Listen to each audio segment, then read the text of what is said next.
Quero saudar todos na paz do Senhor Jesus, amém? Amém. Amém. Por gentileza, irmãos, podem tomar os vossos assentos, fiquem à vontade, graças a Deus por mais essa oportunidade, amém? Graças a Deus. Eu quero convidar os irmãos a abrir uma passagem muito conhecida por nós cristãos, em 1 Reis, capítulo de número 19, sobre a história de Elias.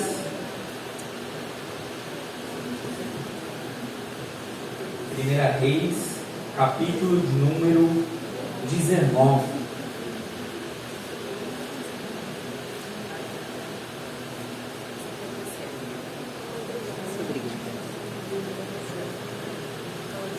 Deus que ama a terra. Eu creio que todos nós que aqui estamos, provavelmente já ouvimos alguma mensagem sobre Elias. Elias, que foi esse grande profeta do Antigo Testamento. E a gente tem a história dele registrada especialmente, a partir do capítulo de número 17 de 1 Reis. Mas eu quero me focar com os irmãos no capítulo de número 19. É um texto muito conhecido, muito interessante. Amém? Quem achou, diga amém. Amém. Amém. Então, acompanhe a leitura. Eu vou começar a ler a partir do versículo de número 3. Amém? Depois que ele recebe a mensagem de Jezabel, olha o que acontece. Versículo de número 3. 1 Reis 19, verso 3. O que vendo ele, se levantou e, para escapar com vida, se foi, e chegando a Berseba, que é de Judá, deixou ali o seu servo. Ele, porém, foi ao deserto, no caminho de um dia, e foi sentar-se debaixo de um zimbro, e pediu para si a morte, e disse: já basta, ó Senhor, toma agora a minha vida, pois não sou melhor do que meus pais. E deitou-se e dormiu debaixo do zimbro, e eis que então um anjo o tocou e lhe disse: levanta-te, come. E olhou, e eis que a sua cabeceira estava um pão cozido sobre as brasas, e uma botija de água, e comeu e bebeu, e tornou a deitar-se. Verso 7. E o anjo do Senhor tornou segunda vez, e o tocou e disse: levanta-te e come, porque te será muito longo o caminho. Verso 8. Levantou-se, pois, e comeu e bebeu, e com a força daquela comida caminhou 40 dias e 40 noites até Horebe, o monte de Deus.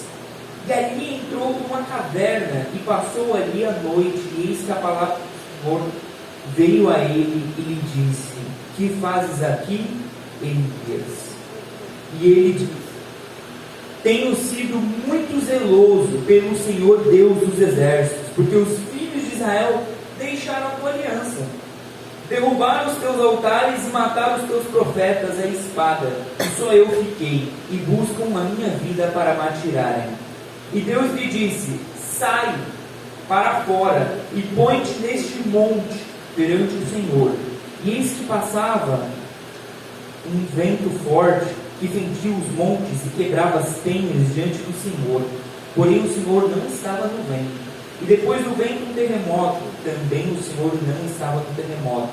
E depois do terremoto um fogo, porém também o Senhor não estava no fogo.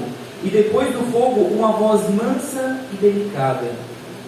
E sucedeu que, ouvindo-a, Elias envolveu o seu rosto na sua capa e saiu para fora. E pôs-se à entrada da caverna, e eis que veio a ele uma voz que dizia: que fazes aqui, Elias? Amém? Só até aqui eu quero conversar, eu quero pregar nessa noite sobre depressão. Depressão, esse que tem sido um dos grandes males desse século. Para você ter uma noção, eu acho que nesse século não vai chegar um ponto em que a gente venha chegar e dizer o seguinte: olha, chega de falar de depressão, Chega de falar sobre doenças da alma. Chega de falar de emoções maltratadas. Porque todo mundo já sabe, está tudo saturado, está tudo bem. Não, eu não acho que vai chegar um ponto em que esteja saturado, esgotado falar sobre depressão. Sabe por quê? Porque a tendência é aumentar. Eu acredito que o estilo de vida, a sociedade na qual nós vivemos, favorece a depressão. Faz com que a gente viva numa sociedade injusta, cheia de perdas, cheia de imprevisibilidade. Você não sabe as epidemias, pandemias que estão por vir. Você não sabe as doenças, as perdas, as mágoas, as maldades que estão infligidas contra a sua vida. A gente vive uma época difícil. Mas, se você notar, muitas das vezes nas relações sociais ou nas mídias sociais, a gente vive uma vida de hipocrisia. Porque a gente mostra uma vida perfeita, um casamento perfeito, um relacionamento perfeito, uma vida em que você só está viajando, comendo comida boa. Você faz de tudo para gastar e mostrar para os outros que, olha como a minha vida está boa, perfeita. Mas está todo mundo enganando com o outro. Porque todos nós, em maior ou menor medida, temos as nossas dores, enfrentamos as nossas lutas. E muitos de nós nos angustiamos. E quando a gente fala de depressão, as pessoas já imaginam em um estado muito grave, né? Mas assim, a depressão, ela cresce e ganha contornos e formas dentro da pessoa aos poucos. Você não dorme feliz e acorda depressivo. Da mesma forma que você não dorme magro e acorda gordo. Da mesma forma que você não dorme um anjo e acorda um demônio. Da mesma forma que alguém que um dia está aqui dentro da igreja e o diabo vai tragando ele aos poucos, assim é alguém que vive uma vida saudável, com uma saúde mental, com uma tranquilidade, com uma paz, e aos poucos as dores, os cuidados dessa vida vai tragando, vai sugando a energia, a força e a esperança dessa pessoa. Agora, a depressão, irmãos, não é uma coisa nova. Não é algo que apenas acontece. Se a gente olhar muito bem o texto que nós lemos, a gente vai ver muitos desses sintomas que aparecem em muitos de nós e em muitos que estão ao nosso redor na vida de Elias. Você quer ver alguns exemplos? Olha só o versículo de número 3. O versículo de número 3 vai dizer que ele, chegando a Berseba, ele deixou ali o seu servo. Sabe o que é isso? Insociabilidade, isolamento. Eu quero ficar sozinho. Eu não quero o mundo. A pessoa vai cortando, rompendo laços, amizades, relacionamentos. Quer saber? Fica aí, fica longe. Meu Deus. Uma pessoa que muitas das vezes era sociável, estava aqui na igreja, participava dos eventos, da comida que o pastor ofereceu anteontem, no domingo, frequentava os cultos, não perdia uma escola dominical. De repente, a pessoa não vem mais para a igreja, não vai mais para o futebol, começa a faltar no trabalho. Inclusive, uma das grandes causas de afastamento do trabalho é o diagnóstico de depressão. Então, a pessoa, ela vai aos poucos. Mas olha que interessante. Primeiro, isolou, cortou laços. Outra coisa, Elias, ele mudou a maneira em que ele via a vida. Uma analogia interessante para que os irmãos entendam sobre como que funciona a mente de alguém que tem depressão, pensa num óculos. Meu óculos, se eu, por exemplo, uso um óculos verde, eu vou ver tudo da mesma forma, só que um pouco mais verde. Se eu uso um óculos vermelho, eu vou ver tudo, só que tudo um pouco mais avermelhado. Vamos dizer que alguém que tem depressão, ele vê a vida com as lentes erradas. Ele vê com as lentes do pessimismo, da desesperança, do desânimo. Para ele tudo é gatilho de aquela pessoa está me rejeitando, aquela pessoa está me ferindo, aquela pessoa está dizendo que eu não mereço. Você quer ver como que a mente de Elias começou a mudar? Ele é um cara que no capítulo anterior ele enfrentou 450 profetas de Baal. No capítulo seguinte, uma mulher faz uma ameaça para ele. Ele já quer fugir. O cara enfrentou 450. Uma mulher deu uma palavra para ele. Ele falou: eu quero morrer. Deus, tira a minha vida. Eu não sou melhor do que meus pais. Está aqui, ó. O problema não está fora. O problema está aqui dentro. Na maneira em que ele olhou para a vida, ele começou a olhar a vida com outras lentes. As lentes, como é que você vê a sua vida? Meu Deus. Jesus, ele disse: se os teus olhos forem bons, todo o teu corpo terá luz. Se os teus olhos forem maus, todo o teu corpo será Tudo depende da visão. Tudo depende da maneira em que você enxerga a vida, o futuro, o passado. De tal maneira que a pessoa que tem depressão, ela vê a vida dessa forma, tem uma alteração na mente. Outra coisa, ela começa a ter desejos, ideação suicida. Algumas das pessoas que têm depressão, muitas delas são aquelas que entram na estatística do suicídio, que não aguenta mais viver e fala: eu prefiro morrer do que estar vivendo da maneira que eu estou vivendo. Eu prefiro tirar a minha vida do que estar existindo com essa existência sem sentido, essa existência vazia. Eu prefiro a morte do que a dor. É mais ou menos o que Elias fez. A pessoa cria também excesso de culpa e de cobranças. Para ilustrar esse ponto, olha que interessante. Elias, como é que ele pede a morte dele? Olha o versículo de número 4. Ele disse assim: ele, porém, foi ao deserto, caminho de um dia, e foi sentar-se debaixo de um zimbro, e pediu para si a morte. E o que ele disse?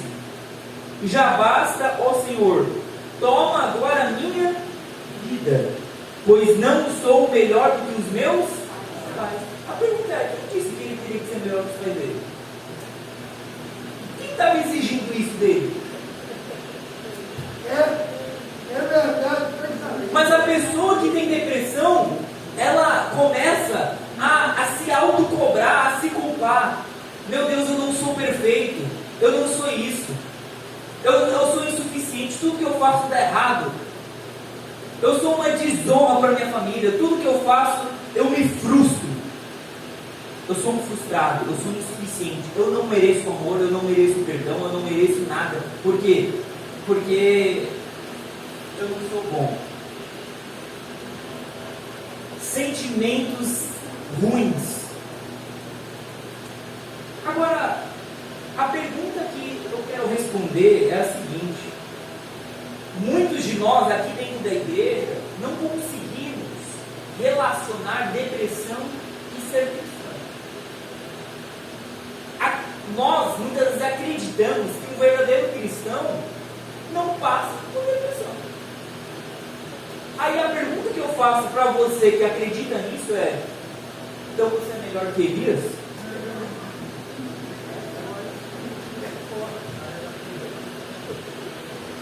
Você quer saber quem que é Elias? Elias é aquele cara que chegou diante de Acabe e falou assim: olha, segundo a minha palavra, em cuja presença do Senhor estou, não cairá chuva nem orvalho sobre a terra. E você sabe por que ele fez justamente essa profecia? Por causa que Acabe e a sua casa, Jezabel, adoravam um Deus chamado Baal e também Azera, que era o Deus da chuva e o Deus da colheita. Praticamente, quando Elias está falando não vai chover, sabe o que ele está dizendo? Vamos ver quem é o real Deus da chuva e da colheita. Ele não estava desafiando apenas Acabe e Jezabel, ele estava desafiando ao Deus deles.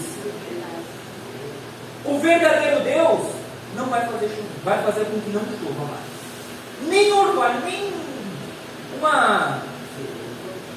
não vai ter nada, nem goteira.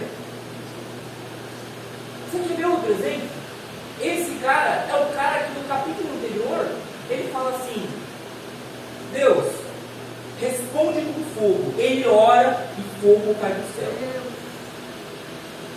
Você já fez fogo cair do céu? Você já orou e Deus fez uma coisa dessa?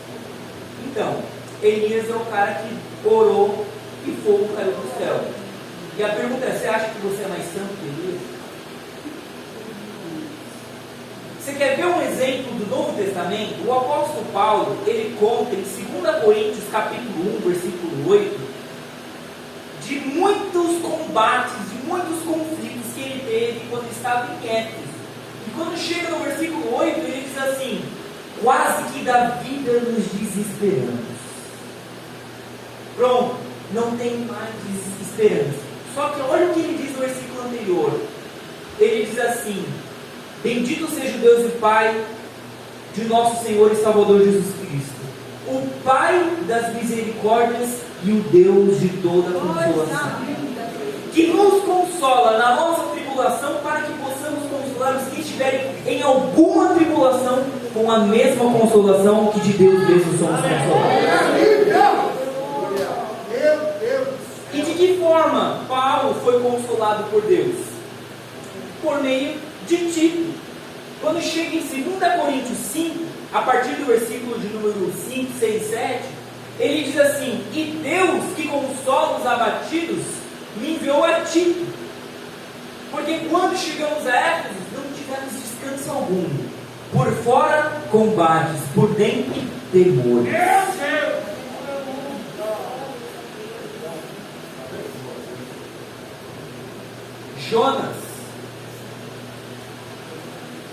Jonas, ele disse assim: Deus, olha, eu prefiro morrer a ver esse povo se converter. Jonas foi um tipo de pregador estranho, porque quando o pregador prega, ele quer ver todo mundo glorificando a Deus, ele quer ver pessoas falando em línguas, ele quer um avivamento. Mas Pedro é o cara, Jonas é o cara que prega e fala assim: eu quero que ninguém se converta. Só estou pregando aqui, mas eu quero que todo mundo rejeite a minha palavra. E ele diz: eu prefiro a morte do que ver esse povo se converter. De tal forma que a gente tem aí 3 exemplos. Eu poderia citar muito mais, mas a gente tem Elias, a gente tem Paulo, a gente tem Jonas, a gente tem inúmeros salmos, a gente tem Jó, que acabou sendo citado aqui pelo nosso irmão Newton. Sabe o que Jó diz? Se você ler Jó, você se assusta. Capítulo 1 e 2, meu Deus, você está no céu. Quando chega no capítulo 3, ele diz assim: olha, o que eu mais temia me aconteceu. Eu amaldiçoo o dia do meu nascimento. Quem dera a minha mãe tivesse com a mama, não tivesse leite. Quem dera que eu fosse um aborto. Tomara que eu fosse se um feto que morreu no ventre da mãe, porque eu prefiro a morte do que estar sendo da forma que eu estou sendo. Meu Deus do céu. Bem, já deu pra gente se ambientar aqui com um assunto, né? Mas olha só, irmãos, por que muitas vezes a gente tem um certo preconceito?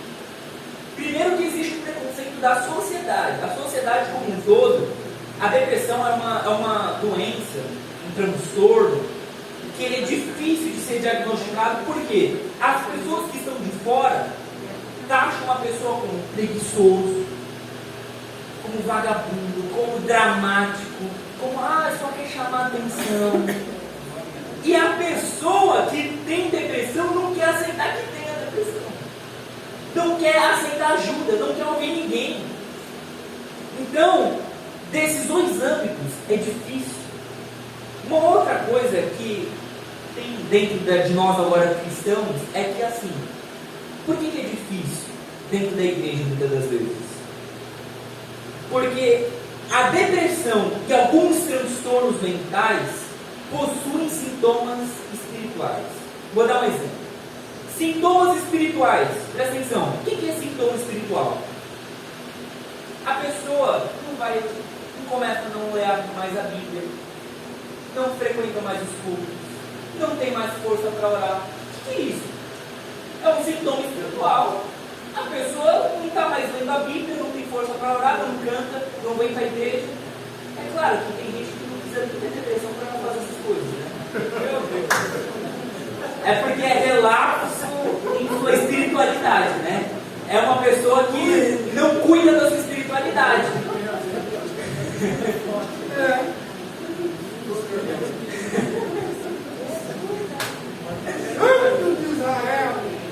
Mas a pessoa que está com depressão, tem algo dentro dela que suga as suas forças.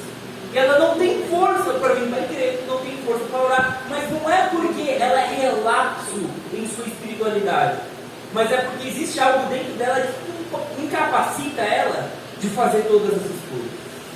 Meu Deus do céu. Não é um problema espiritual, é uma causa, às vezes, genética, física, algo psicológico que está atrapalhando a sua espiritualidade.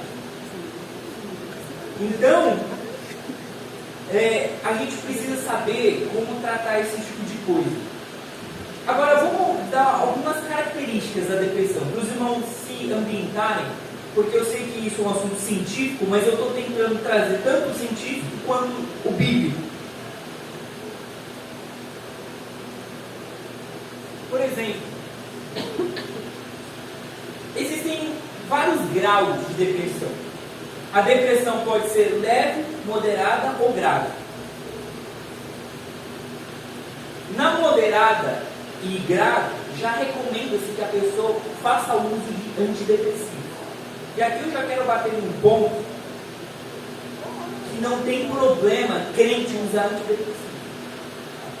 Não tem problema a pessoa fazer uso de medicamento. Eu vou mostrar aqui, olha que interessante, eu vou aproveitar e mencionar. Se Deus quisesse, Ele não poderia simplesmente tirar a depressão de Elias? Ele poderia falar assim, uma palavra dele, que Ele é todo poderoso, Ele não poderia lançar uma palavra e restaurar a saúde mental de Elias? Mas ao invés disso, o que Ele faz? Toma, come, bebe, se alimenta. Ele deu coisas, alimentos, para que a pessoa, para que Elias restaurasse a sua saúde. E da mesma forma, se Deus quiser, Ele pode te tirar da depressão. Eu creio nisso. Aleluia! Mas Ele também pode usar a medicina e fazer com que os médicos receitem um medicamento para você. Desse jeito. Porque muitas vezes a gente tem um certo preconceito, né? Um preconceito. Não, Deus é o meu psicólogo, Jesus é o meu psicólogo. Mas quando você tem um problema de visão aumentar o grau, eu também preciso aumentar mais já o meu grau, porque já aumentou. Eu vou no oftalmologista. A pessoa que tem um problema no coração vai no cardiologista. Agora, quando o problema mental, não, Jesus é um psicólogo, não vou para lugar nenhum. E muitas das vezes esse preconceito faz com que as coisas só piorem. Só piorem. Depressão, então, tem graus: leve, moderado e grave. Também ela pode vir acompanhada de sintomas somáticos. O que é somático? Somático é corpo. Então, muitas pessoas têm feridas na pele, dores musculares, gastrite, nó na garganta, tem taquicardia, palpitações do coração. Tudo isso sintoma pode ou não vir com isso, tá? Sintomas psicóticos. Sabe o que é psicótico? A pessoa começa a ter delírios, começa a ouvir coisas, começa a ver coisas, começa a ouvir vozes. Vozes que muitas das vezes são vozes que diziam a ela na infância: você não presta, tudo que você faz dá errado. Vozes pode ou não acontecer, e pode ter uma frequência de um episódio ou vários episódios. A pessoa tem depressão, melhora e beleza, fica bem. Mas tem casos em que a pessoa melhora, depois volta, melhora, depois volta. A minha mãe é um exemplo. Minha mãe teve 3 depressões, crise depressiva. No momento da vida dela, ela ficou bom tempo com depressão, melhorou. Depois outro tempo, piorou, depois melhorou e piorou de novo. 3 vezes. Agora, eu vou dar aqui, bem rapidinho, alguns dos sintomas. Eu já mencionei algumas coisas, eu quero passar bem rápido sobre isso, para que o assunto não fique tão maçante, tão científico. Mas, eu vou dar aqui alguns sintomas da depressão, para que você que está me ouvindo aqui se autoavalie e, quem sabe, não busque ajuda. Se você tiver mais de 5, São Paulo, se você tiver mais de 5, você procure ajuda, porque isso aqui não é brincadeira, é coisa séria, é um alerta amarelo para você, né? Então olha só, eu vou mencionar aqui. Olha só, o primeiro sintoma da depressão, eu peguei aqui do transtorno depressivo maior, né? Diz assim: o primeiro, humor deprimido. Humor deprimido. Em crianças e adolescentes, humor irritável. Então, a pessoa que tem depressão, ela tem aquele humor de tristeza, de lástima, de choro constante. Choro constante. Você vê alguns salmos, por exemplo, Salmo 42, ele diz que: por que estás abatido, ó minha alma? Por que se perturba dentro de mim? Ele diz: as minhas lágrimas me servem de alimento todo dia e noite. Humor deprimido. 2. Acentuada diminuição do interesse ou prazer em todas ou quase todas as atividades. Então a pessoa ia para o futebol, não vai mais. Ia para a igreja, não vai mais.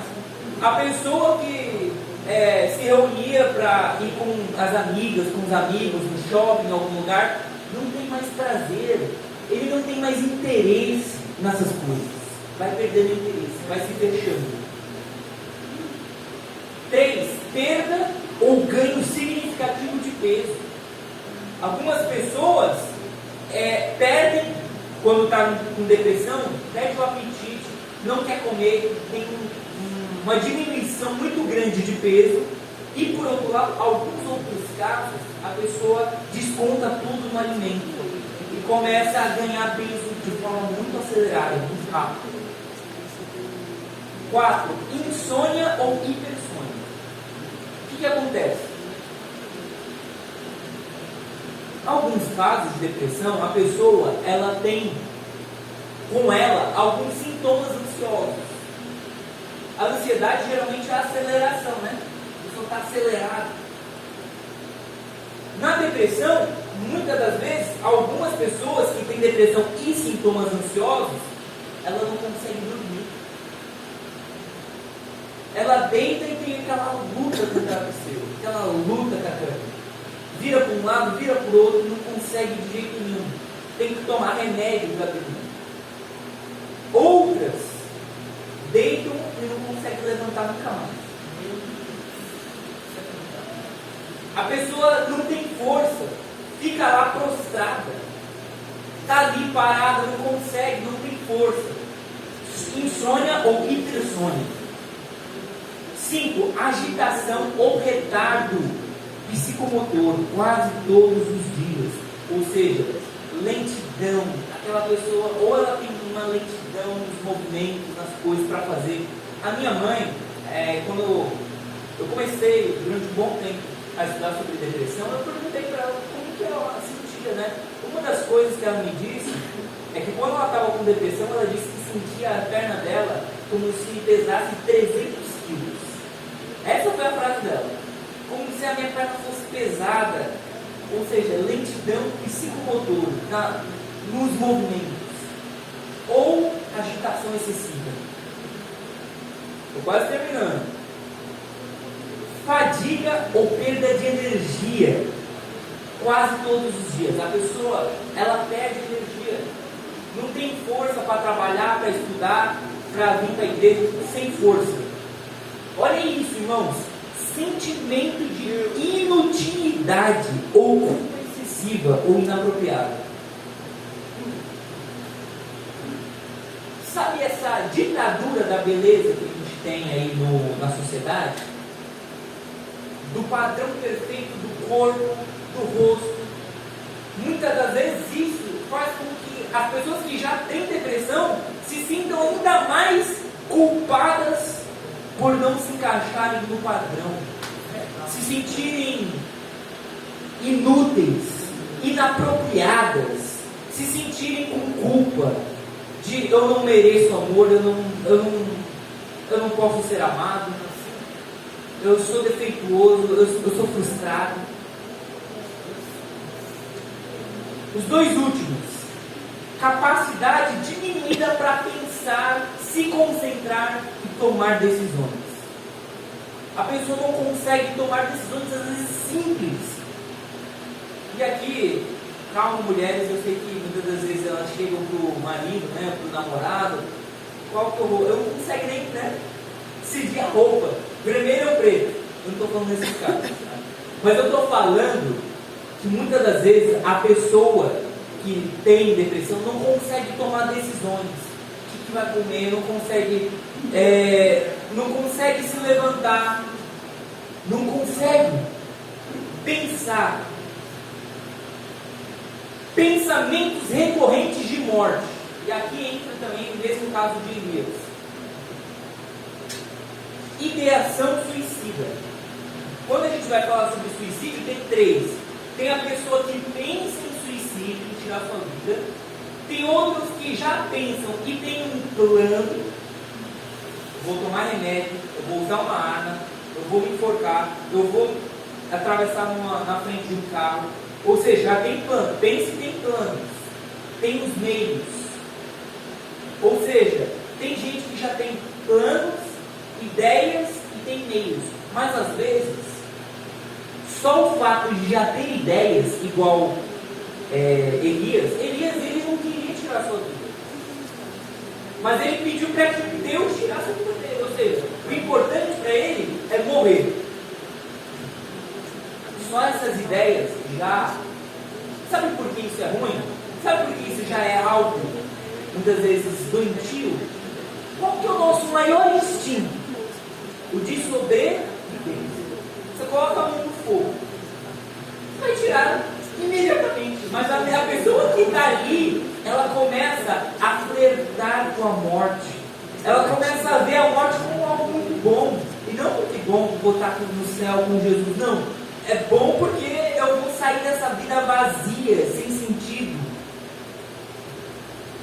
Bom, eu já falei aqui os 9 sintomas. Agora, a pergunta principal é como que a gente pode lidar com isso? Como que a gente pode superar, controlar isso. Para que fique de forma didática, eu coloquei todas as recomendações com a letra P. Vai ficar fácil de se lembrar, tudo começa com P. Tá bom? Então, primeiro, olha que interessante, no caso de Elias.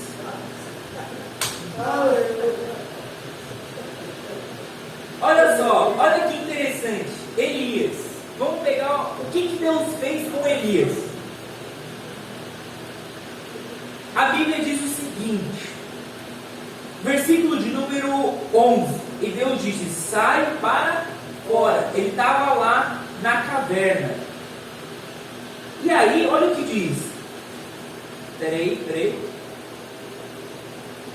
Sai para fora. E eis que passava o Senhor, como também um grande e forte vento que fendia os montes e quebrava as penhas diante do Senhor. Porém, o Senhor não estava no vento. E depois do vento, um terremoto. Também o Senhor não estava no terremoto. E depois do terremoto, um fogo.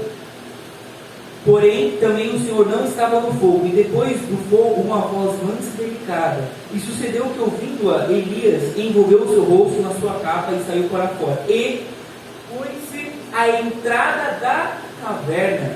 E eis que veio a ele uma voz que dizia, que fazes aqui? A primeira recomendação é: comece a ver a presença de Deus em meio à sua dor. Presta atenção na forma que Deus ele fala. Que fazes aqui, Elias? Ele não diz, Elias, o que você está fazendo aí? Existe uma diferença, né? Se eu chego assim, pai, o que você está fazendo aí? Tamara, o que você está fazendo aí? Ou seja, aí dá indicação que a pessoa, eu estou fora e aquela pessoa está ali.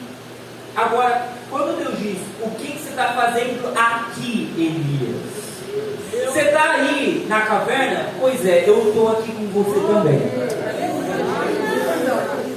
Você está sofrendo, mas eu estou com você aí. Eu estou aqui. O que você está fazendo aqui? Eu estou com você. A Bíblia diz, versículos antes, no qual o nosso irmão Milton mencionou, Romanos capítulo 8, versículo 26, a Bíblia diz que o Espírito Santo nos assiste em nossa fraqueza. Ou seja, você está passando por fraquezas, por problemas emocionais, por angústias na sua alma. O Espírito Santo está vendo tudo e está clamando por você com gemidos inexprimíveis.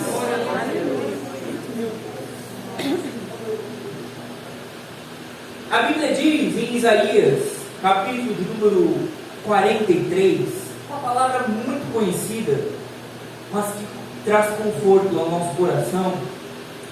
A Bíblia diz o seguinte: mas agora, assim diz o Senhor, que te chamou, a Jacó, e que te remiu, a Israel: não temas, porque eu te remi. Chamei-te pelo teu nome, tu és. Quando passares pelas águas, eu estarei contigo. Quando passares pelo fogo, a chama alguma arderá em ti, eu estarei contigo. Quando passares pelos rios, eles não te submergirão, porque eu sou o Santo de Israel, o Senhor dos exércitos. Glória a Deus! Meu Deus, que maravilha!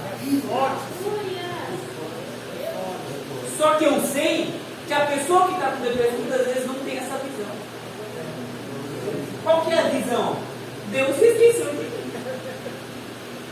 Olha para o céu e o céu está acinzentado. A pessoa olha para o futuro e não consegue enxergar o futuro. Parece que a vida dela vai acabar agora. Não consegue ver Deus atuando na história dela. Mas perceba que Deus está silenciosa e atentamente junto com você. Da mesma forma em que ele, muitas das vezes, não respondeu a Jó. Jó questionou tudo, igual o nosso irmão acabou de mencionar.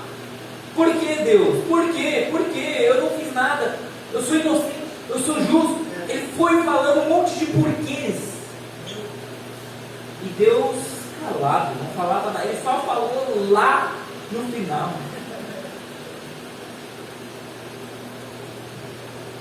É importante você saber que Deus está aqui. O que ele está fazendo aqui? Deus estava na vida de Elias. Ele falou: olha, você está aqui nessa caverna, mas eu estou com você. Irmãos, comecem a perceber a presença de Deus. Presta atenção. Olha que interessante. Davi, no momento de angústia, ele fala isso. E ele fala que quando ele passar por esse momento, Salmo 23, que a gente conhece, todo mundo aqui conhece, ele diz: ainda que eu passasse pelo vale da sombra e da morte, não temeria mal algum. Por quê? Porque o Senhor está comigo. Ou seja, a presença do Senhor não te larga no momento da dor. Pelo contrário, você vai passar pelo vale da sombra e da morte, Ele vai estar com você. Segundo, primeiro, presença. Segundo, faça pouco. Um pouquinho só. Você quer ver? Olha que interessante. O versículo de número 13, olha isso. Capítulo 19, versículo 13. E sucedeu que, ouvindo a Elias, envolveu o seu rosto na sua capa e saiu para fora. Saiu para fora. E pôs-se à entrada da caverna. A pergunta é: bom, ele estava dentro da caverna e aí depois ele saiu para fora da caverna, na entrada. Aí uma pergunta que a gente poderia fazer é: que avanço que teve aí? Ele estava na caverna e ele foi para dentro, para a porta. Mesma coisa que eu estar aqui dentro da igreja e ir para a porta da igreja. Para a vista de algumas pessoas, foi um pequeno avanço. Mas é assim que Deus quer. Que você comece pouco, se esforçando um pouco. Ele diz assim: seja fiel no pouco, que no muito eu te colocarei. Apenas saia da caverna, fique na entrada, que eu vou falar com você. Apenas faça um pouco. A pessoa que está com depressão, muitas vezes grave, a pessoa não consegue nem levantar da cama, sem forças. Mas não precisa levantar e já começar a trabalhar e estudar, não. Só levanta da cama e faz o café da manhã. Na próxima vez, levanta, faz o café da manhã e vai no mercadinho comprar pão. Fazendo um pouquinho. Sabe por quê? Porque Deus vai ver o seu esforço e vai ver que você está sendo fiel no pouco. E Ele vai falar assim: eu vou te colocar no muito. Você plantou uma pouquinho pequena. Sabe o que eu vou fazer? Eu vou dar um jardim para você. Você cuidou bem do jardim, eu vou te dar uma floresta. Vai fazendo um pouco cada dia, se esforçando um pouquinho, que com certeza você vai sair dessa. Você que muitas das vezes tem pensamentos assim, que está vivendo coisas assim, pouco, faça o pouco, faça o mínimo, que Deus está com você. E é claro, presença, fazer um pouco e procurar um profissional. Um profissional, por quê? Porque tem coisa que você vai precisar tratar com um psicólogo, com um psiquiatra, ser medicado. E muitas vezes a gente quer ajudar a pessoa que está com depressão e a gente não consegue, sabe por quê? A pessoa, ela não consegue entender, não é porque ela não quer entender você, ou ela não quer ouvir você, é porque ela não tem capacidade muitas vezes de ouvir o seu conselho. Você está falando e falando, está entrando aqui e saindo aqui. Você está falando e ela está em outra dimensão, em outra coisa. Então muitas vezes ela precisa de um medicamento para que ela venha ser equilibrado e ela venha ouvir. Muitas vezes nem um psicólogo vai conseguir se a pessoa não está medicada. O psicólogo vai falar, mas a pessoa ela está num estado tão grave, tão agudo, com uma perspectiva tão equivocada e alterada da vida, que ele vai falar e não vai ser ouvido. Por isso que o psicólogo também trabalha junto com o psiquiatra. Então, muitas vezes a gente precisa dessa coisa. E aí a gente consegue ver o exemplo de Elias. Deus deu ali, comida, bebida para ele, para que ele venha reerguer a sua força. Então, esses 3 P, né?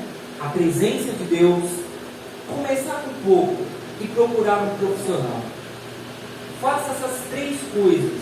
E por fim, eu queria dizer uma palavra de encorajamento a todos que aqui estão. A pessoa que está com depressão, uma das coisas é olhar a vida como se não existisse mais futuro, não existisse mais amanhã. Ela está pensando só agora, só na dor daquele momento. E quando ela olha para o futuro, vê sem saída. Da mesma forma que Elias, olha, chega, acabou, eu quero morrer, eu não quero amanhã. E se eu não morrer pelo Senhor, eu vou morrer pela Jezabel. É o que estava na mente dele. Mas eu quero dizer para você o que o anjo disse para Elias: come e bebe, porque longo será o teu caminho. Glória a Deus! Glória a Deus! Você que está aqui e achando que essa dor nunca vai passar, que a traição, a rejeição, as palavras malditas, ditas de forma errada, que te feriram, que está te maculando, te angustiando, presta atenção, o seu caminho é longo. Deus tem planos para você. Deus fala assim: olha, você não vai morrer, você ainda vai ungir o rei da Síria, você ainda vai trabalhar junto com Eliseu, você vai fazer muita coisa, eu ainda vou te usar muito. E sabe o que acontece? Quando Deus tira você dessa dor, Ele vai te usar para tirar outras pessoas que também passaram por isso. É o que Paulo diz em 2 Coríntios 1:4. Ele diz assim que o Pai das consolações, o Deus de toda misericórdia, que nos consola em nossas tribulações, para que possamos consolar os que estiverem passando por alguma tribulação, com a mesma consolação que de Deus mesmo somos consolados. Ele nos consola para que possamos consolar a outros. Então, preste atenção. A Bíblia diz: o choro pode durar uma noite, mas a alegria vem pela manhã. A vida é assim: noite, dia, honra, desonra, humilhação, exaltação, ganhar e perder, dias de luto e dias de glória. A vida é assim. Mas você que está com depressão, não pense que a vida vai ser sempre dor. Há uma manhã esperando por você. Há dias melhores esperando por todos nós. A gente tem que crer e confiar no Senhor. Como eu gosto de cantar aqui: porque Ele vive, eu posso crer no amanhã. Sabia que Ele está vivo? Ele ressuscitou. E Ele morreu e Ele conhece a sua dor. Ele sabe o que você passa. Ele disse assim: a minha alma está angustiada até a morte. Jesus, ele não teve depressão, mas ele sofreu estresse, ele sofreu uma angústia profunda, de tal forma que ele sabe o que é estar triste, ele sabe o que é ser rejeitado, traído, ele sabe o que é perder, ele sabe. Por isso que Ele te conhece e Ele pode te consolar. Amém? Amém. Deus em Cristo abençoe. Eu agradeço a oportunidade de não ser.